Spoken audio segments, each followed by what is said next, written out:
तो आज का हमारा प्रिपरेशन का डे 43, इंडियन सोसाइटी का लेक्चर 11। आज का जो हमारा टॉपिक है, हमने kinship, marriages, divorce, family relation, इन सारी चीज़ों के बारे में पढ़ना है आज के लेक्चर में। तो सबसे पहली चीज़, टर्मिनोलॉजी, किनशिप होता ही क्या है। देखो, किनशिप एक तरह से रिलेशंस हैं हम जो सोसाइटी में इस्टेब्लिश करते हैं।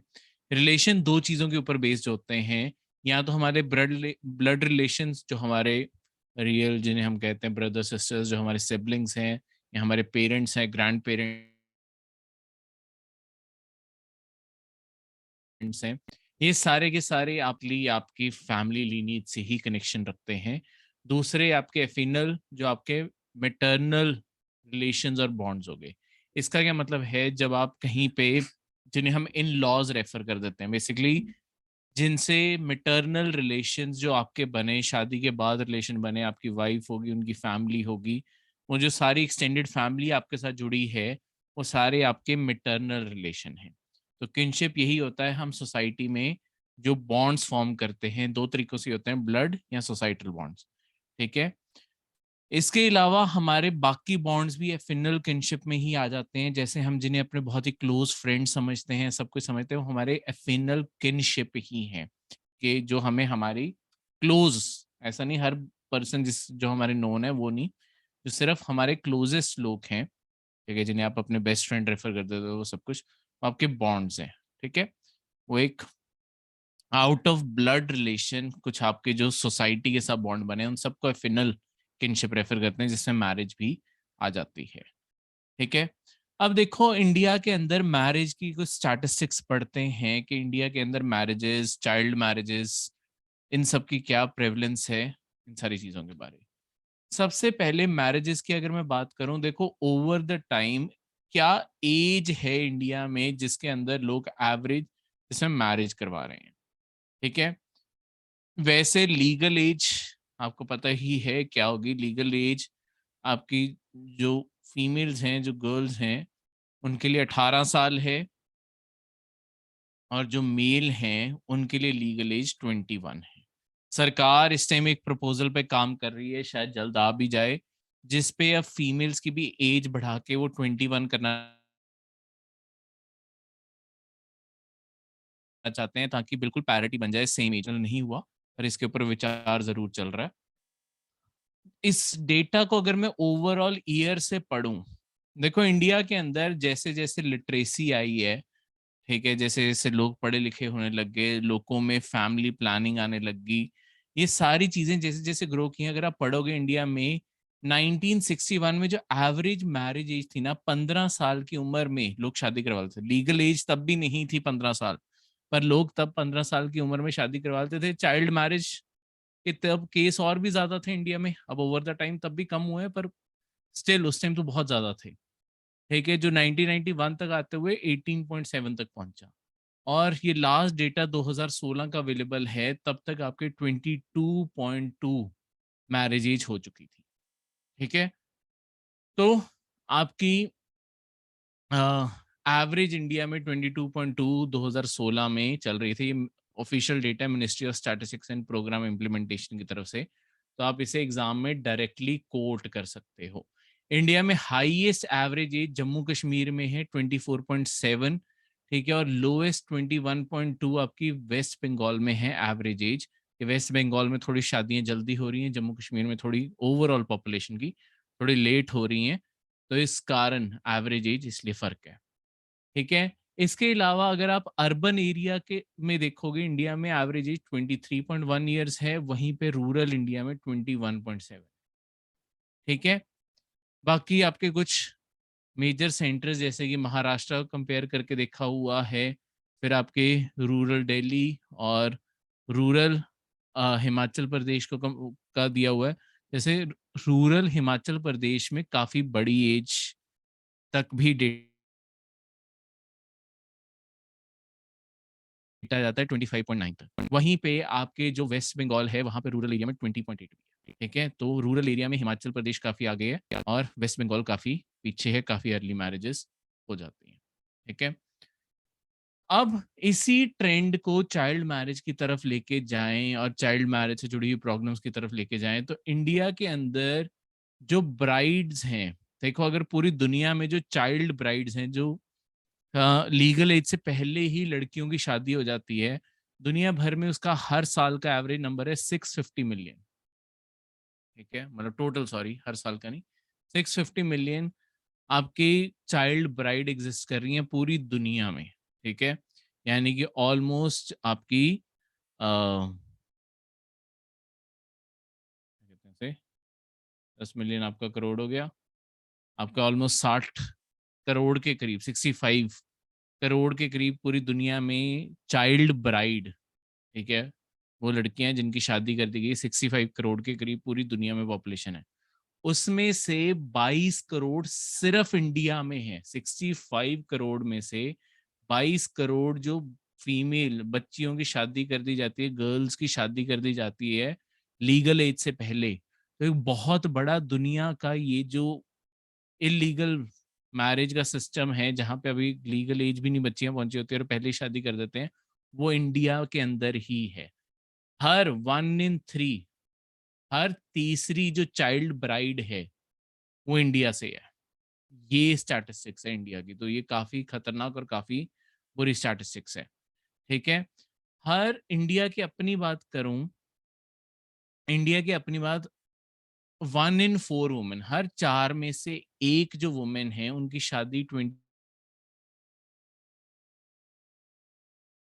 to 24 की एज ग्रुप में कर दी गई थी। ठीक है, हाँ, मतलब जो अब, सॉरी, 2024 की एज में है, सॉरी, मैंने गलत स्टैटिस्टिक, तभी मैं कंफ्यूज हो गया था कि आज के टाइम पे जो मतलब वुमेन 20 to 24 की एज ग्रुप के बीच में है, उन्होंने रिपोर्ट किया है कि उनके 18 साल होने से पहले ही उनकी शादी कर दी गई थी। हर, मतलब ऑलमोस्ट 1/4 इंडिया के अंदर, 1/4, 25% वुमेन की शादी इंडिया में आज भी, यानी कि 18 साल की उम्र से पहले ही हो जाती है। ये उन वुमेन ने रिपोर्ट किया है जो 20 से 24 साल की एज ग्रुप के बीच में है। ठीक है, उनके 18 साल से पहले ही शादी कर दी गई। अब इसका इंस्टेंस अगर आप देखोगे, ये रूरल एरिया में ज्यादा है अर्बन एरिया से। रूरल एरिया में 27% जो चाइल्ड मैरिजेस हैं वो रूरल एरिया में हो रही हैं। वहीं पे जहां पे हम कहते हैं कि अर्बन एरियाज में लोग बहुत पढ़े लिखे हैं, इन सारी चीजों से उठ चुके हैं, पर 14.7% अर्बन एरियाज में ऐसी शादियां हो रही हैं। तो कह नहीं सकते कि अर्बन एरिया में भी सारे लोग पढ़े लिखे, ये सारे विचारों वाले रह रहे हैं, वो साफ ही यहाँ पे दिख रहा है। ठीक है, अगर बॉयज की बात करें, देखो बॉयज में हर, मतलब 18 साल से पहले लड़कों की जो शादी हुई वो 1 in 25 है। कंपेयर करके देखो, वुमेन 1 in 4, लड़के 1 in 25। तो ज्यादातर, यानी कि आपकी पहली बात तो लड़कियों की शादी 18 साल से पहले हो रही है, 25%, मतलब लड़कों से ज्यादा हो रही है। ज्यादातर लड़कियों की नहीं, लड़कों से ज्यादा हो रही है। और दूसरी चीज, उन लड़कियों की शादी अपने से कहीं गुना एज में बड़े मेल्स के साथ हो रही है। तभी मेल्स का जहां पे नंबर 1 in 25 है, वुमेन का 1 in 4 है। तो परसेंटेज में ही बहुत बड़ा फर्क है। अगर overall child bride, female brides कहाँ पे ज्यादा हैं, उत्तर प्रदेश सबसे बड़ा शेयर रखता है इंडिया की सारी ब्राइड्स में से। 36% ब्राइड उत्तर प्रदेश, 20, और मध्य प्रदेश 16। तो इंडिया की ये जो सेंटर की बेल्ट आ गई, यहाँ पे फीमेल चाइल्ड मैरिजेस ज्यादा हो रही हैं। ठीक है, बच्चियों की शादियां ज्यादा कर रही हैं। अगर ओवरऑल, अगर आप वैसे भी परसेंटेज देखोगे ना, चाइल्ड मैरिजेस कहाँ पे होती हैं, यहाँ पे बॉयज भी अंडर 18 और बॉयज अंडर 21। ठीक है, क्योंकि उनकी एज 21 है वैसे तो, पर चलो 18 भी लगाओ। और गर्ल्स अंडर 18, दोनों चीजें, उसमें राजस्थान का नंबर भी आ जाता है। राजस्थान वैसे नंबर 1 पे रैंक करता है, क्योंकि वहां पे लड़कों की भी छोटी एज में शादी कर दी जाती है और लड़कियों की भी। ठीक है, पर अगर सिर्फ फीमेल जेंडर को काउंट करोगे, फिर उत्तर प्रदेश नंबर 1 पे चला जाता है। ठीक है, अब इसके कारण प्रॉब्लम क्या आती है, इसके कारण चाइल्ड बर्थ भी उतने ही ज्यादा होते हैं। 6.8% जो फीमेल्स हैं जो 15 से 19 साल की उम्र में है ना, वो इसी, मतलब 15 to 19 एज के अंदर ही प्रेग्नेंट हो जाती हैं और फर्स्ट चाइल्ड बेयर कर लेती हैं। एक तो इसके कारण प्रॉब्लम क्या होगा कि जो बच्चा होगा, बच्चा कभी भी प्रॉपर न्यूट्रिशन नहीं उसे मिलेगा, क्योंकि अभी तो फीमेल बॉडी नहीं डेवलप हुई, तो बच्चे को कहाँ से न्यूट्रिशन मिल जाएगा। ठीक है, तो बच्चा भी अंडर डेवलप्ड पैदा होगा।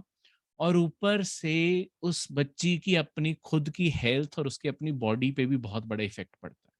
तो ये सारी की सारी प्रॉब्लम्स यहाँ पे अक्कर होती हैं। वहीं पे इंसिडेंसेस जो रिपोर्ट किए जाते हैं, कहाँ पे सबसे ज़्यादा चाइल्ड मैरिजेस करने की कोशिश की जा रही है, उसमें फिर आपके कर्नाटका, असम, इनके नंबर भी आगे आ जाते हैं। ठीक है? क्लियर है? आज तक केसेस कितने फाइल हुए हैं? 2020 का ये सारा का सारा डेटा है। मैरिज जो चाइल्ड मैरिज एक्ट है, जिसके अंदर प्रोहिबिशन ऑफ चाइल्ड मैरिज, बच्चों की शादी करना मना है, केसेस बहुत ही कम फाइल होते हैं, 20 लोग। पर जितनी शादियां अक्कर हो रही हैं, ये बाकी जो हमने डेटा पढ़े उसके सामने ये केसेस जो रजिस्टर कर रहे हैं, यानी कि ज्यादातर सोसाइटी या तो शादियों में खुद इन्वॉल्व हो रही है, या वो शादियां देख के उसे सोसाइटी में एक्सेप्ट कर रहे हैं, बोल नहीं रहे कि ये चीजें गलत हैं। ठीक है, लोगों को दिख रही हैं पर कोई रिपोर्ट नहीं कर। ठीक है, अब लीगल एज से पहले कितने लड़के और लड़कियों की शादी की गई, इसमें जैसे मैंने आपको पहले ही बताया, इसमें फिर राजस्थान सबसे पहले चला जाता है, फिर उत्तर प्रदेश, उसके बाद आते हैं उनके नंबर। ठीक है, मध्य प्रदेश, उत्तर प्रदेश, ये जो सेंटर बेल्ट है ना इंडिया की, यहाँ पे ये केसेस सबसे ज्यादा प्रेवलेंट है।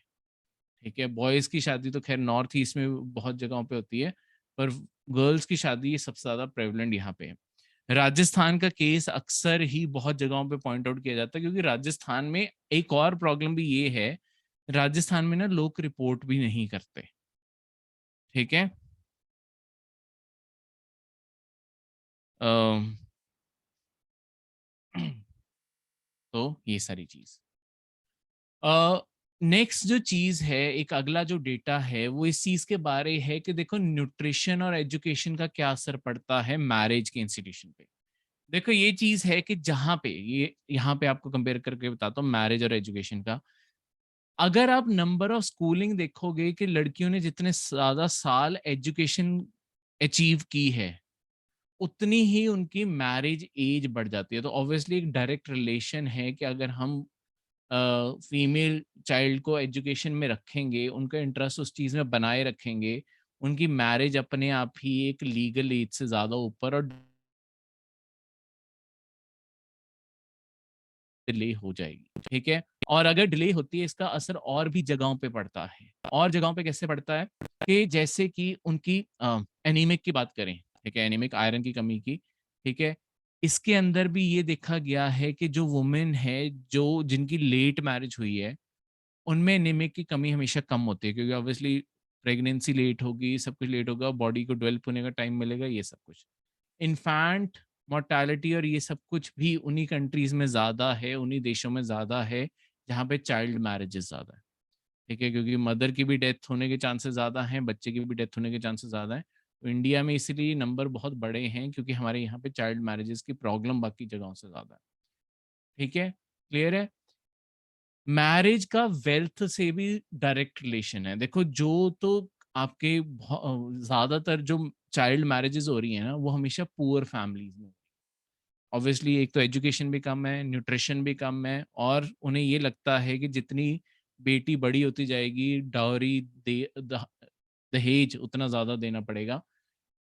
जो अमीर फैमिलीज हैं वो कहीं ना कहीं वो डिले करती हैं मैरिजेस को, क्योंकि उन्हें इस चीज की कोई जल्दी नहीं होती, वो एजुकेशन में भी उतना ज्यादा रखेंगे अपनी डॉटर को। तो ये सारे डेटाज इस चीज की तरफ पॉइंट आउट करते हैं कि एक्चुअली एजुकेशन बेनिफिशियल है लड़कियों के लिए, क्योंकि वो उनकी लॉन्ग टर्म डेवलपमेंट और उनकी बेटर ओवरऑल सोसाइटल स्टेटस में भी हेल्प करेगा।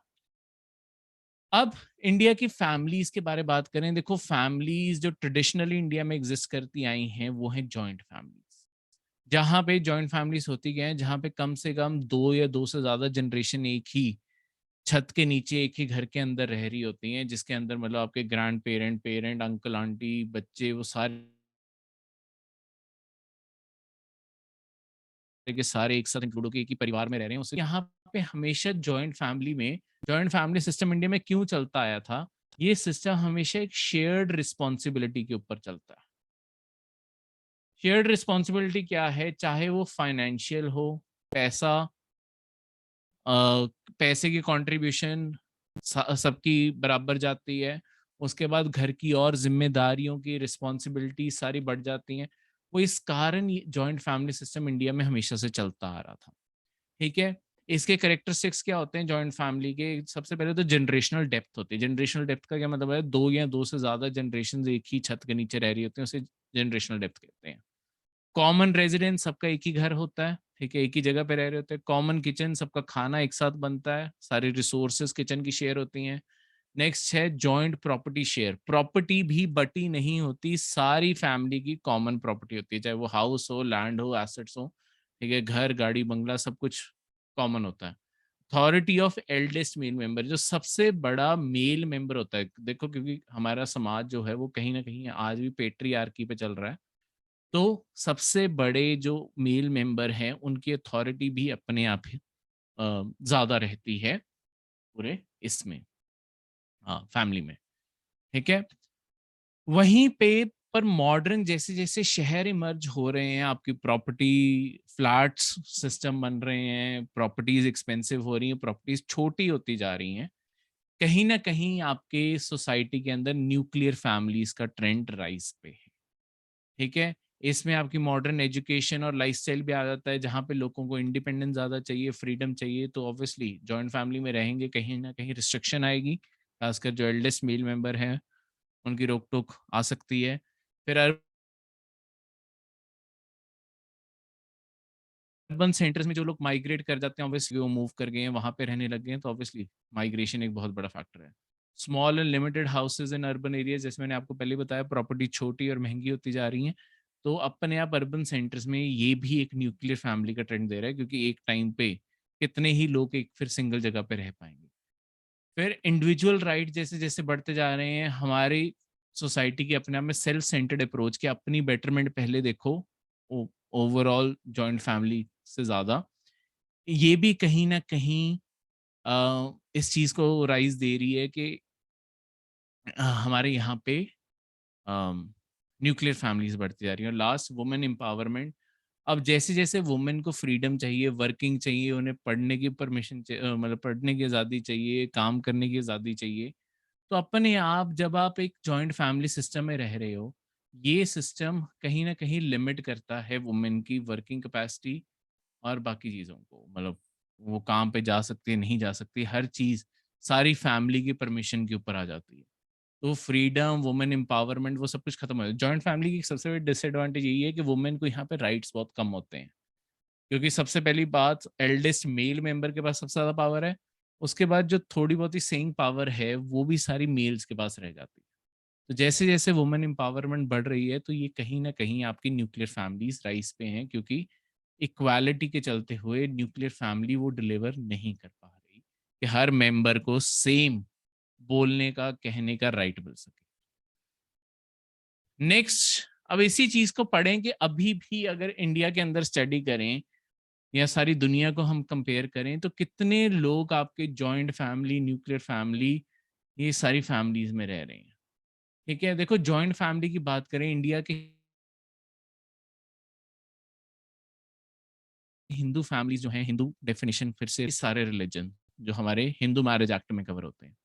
इंडिया में 55% लोग अभी भी जॉइंट फैमिली में रह रहे हैं। ठीक है? ये 2019 की स्टडी है।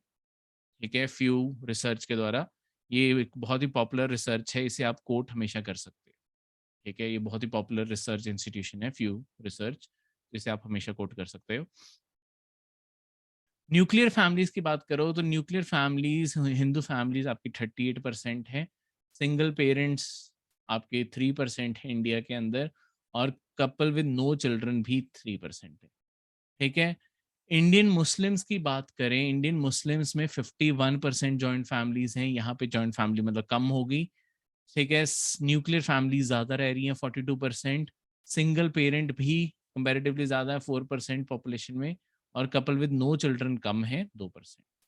इंडियन क्रिश्चियंस की बात करें, यहाँ पे न्यूक्लियर फैमिली सबसे ज़्यादा है इंडिया में, और जॉइंट फैमिली सबसे कम है। यहाँ पे आपके कपल विद नो चिल्ड्रन भी ज़्यादा हैं, और सिंगल चिल्ड्रन 3 मतलब सिंगल पेरेंट जो हैं वो 3% है। ठीक है, और 1% 1 पर्सन फैमिली भी है, बस एक अकेला पर्सन ही रह रहा है, मतलब कोई फैमिली नहीं है, एक्चुअली अकेले ही रह रहा है। ठीक है, इसे दुनिया भर के स्टैटिस्टिक्स से कंपेयर करोगे, देखो पाकिस्तान में आज भी ज्यादातर न्यूक्लियर फैमिलीज हैं। पाकिस्तान में अभी तक ये ब्रेकआउट नहीं हुआ, ऑब्वियसली उनकी सोसाइटी हमारे से जुड़ी हुई थी। पाकिस्तान और दूसरी साइड नेपाल, वहां पे अभी भी ज्यादातर लोग एक साथ रह रहे हैं। ठीक है, बांग्लादेश में न्यूक्लियर फैमिलीज काफी हद तक खत्म हो गई हैं, 38% तक आ गए हैं वो, और वहां पे 47% तक आपकी न्यूक्लियर फैमिलीज ही रहने लगी हैं। अगर ये चाइना की बात करो, चाइना देखो हमसे डेवलपमेंट में आगे है काफी, तो वहां पे भी न्यूक्लियर फैमिलीज 44% भी रह गई हैं, और 37% आपके क्या कहते हैं से न्यूक्लियर फैमिलीज बन गई हैं। अमेरिका की बात करो, अमेरिका में तो सिर्फ 11% ही जॉइंट फैमिलीज हैं, वहां पे 47% न्यूक्लियर फैमिलीज हैं। 9% सिंगल पेरेंट्स हैं जिनके मतलब कोई स्पाउस नहीं है, बस वो अकेले रह गए हैं। कपल विद नो चिल्ड्रन 20% हैं। ठीक है, और 11% लोग बिल्कुल अकेले रह रहे हैं जिनका कोई कुछ नहीं है। जापान जो दुनिया की सबसे ओल्ड पीपल की कंट्री है, ज्यादातर बुजुर्ग हो चुके हैं, वहां पे भी अगर आप देखोगे ना, सिर्फ 27% जो पॉपुलेशन है वो आपकी जॉइंट फैमिली में रह रही है, 37 आपकी nuclear family. Couple with no children 19%। यही एक आपके जापान में कारण है, बच्चे नहीं हो रहे हैं वहां पे, ज्यादातर लोग 15% लोग अकेले रह रहे हैं। ये फिनलैंड की भी यही प्रॉब्लम है। ठीक है, लोगों ने फैमिलीज में रहना ही बंद कर दिया है। यहाँ और ज्यादातर ये डेवलप्ड कंट्रीज में ये भी ट्रेंड है कि नो चिल्ड्रन, बच्चे की कोई प्लानिंग नहीं है, क्योंकि सबको फ्रीडम और ये सब कुछ चाहिए। ठीक है, तो ये सारी चीजें क्लियर है। नेक्स्ट जो है, ये थोड़ा सा ब्लर है ये ग्राफ, मैं इसे बताता हूँ, ये काफी ब्लर सा ग्राफ था, ये सेंसस 2011 का ग्राफ है। ये बेसिकली बताता है कि हमारे इंडियन स्टेट्स में कितने लोगों के डाइवोर्स या वो सेपरेट हो चुके हैं। देखो मिजोरम 2011 के सेंसस में नंबर 1 पे था, 6.34%, उनकी मिजोरम की टोटल आबादी का 6.34% डाइवोर्स या सेपरेटेड है। ये वन ऑफ द हाईएस्ट, मतलब वन ऑफ द क्या हाईएस्ट है मिजोरम इंडिया में। इसके बाद मेघालय, सिक्किम, नागालैंड, ये सारी देखोगे, ये सारी नॉर्थ ईस्ट की स्टेट्स हैं। ऐसा क्यों? देखो कहीं ना कहीं डाइवोर्स का इंडिया के अंदर एक स्टिग्मा एग्जिस्ट करता है।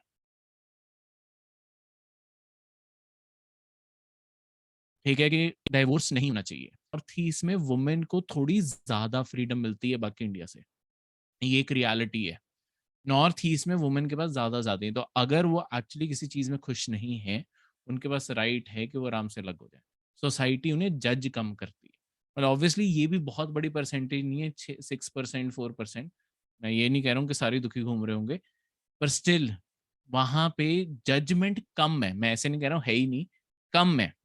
इस कारण वहां पे थोड़ी सी वुमेन को ज्यादा आजादियां मिलती हैं, तो ये ट्रेंड दिखता है। बाकी भी देखो मणिपुर, त्रिपुरा, ये तभी स्टेट्स ऊपर रैंक करती है। ठीक है, तो ये सारी की सारी ये डिटेल्स थी, और यही था आपका आज का लेक्चर। इन सारी चीज़ों को आप अपने मेंस के आंसर्स में यूज़ कर सकते हो, डायरेक्टली कोट कर सकते हो। ठीक है, कोई भी चीज़ आप बनाना चाहते हो तो यूज़ कर सकते हो सारे डेटा। Thank you.